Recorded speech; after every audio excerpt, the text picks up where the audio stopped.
Hi! Kamusta ka mo tanan? Ang ngalan ko si Adrian. Mastoryahanin naman kita parte sa pahamot. Ini nga pahamot nga luya ko istorya sa inyo subong tawag siya Armani, Code for Men. Iyan ni siya ni Giorgio Armani. Te, panlalaki ni siya, pero kung luyag mi siya suksukon, pahala ka, pag gusto ka. Ano ni siya klase nga pahamot?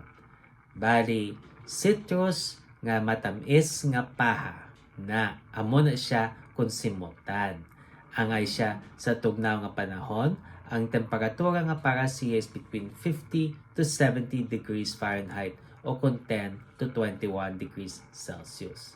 Te, ano ang iyang mga nota?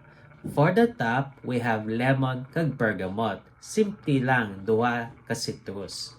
No, kag for the mid, we have star anise, olive blossom kag guayak wood. Na ang star anise amo nang gahatag siya nga pagkatamis kag may pagkakahang na siya do licorice na siya kun simutan.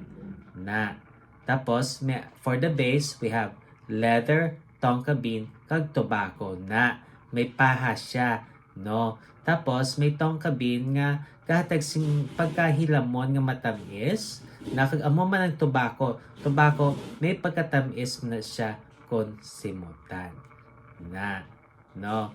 Kabay pa nga namian kamo sini nga pahamot kag kung may iban pa kamo nga pahamot nga luyag istorya sa akon ibilin lang sa comment section sa gusto naman. Bye bye.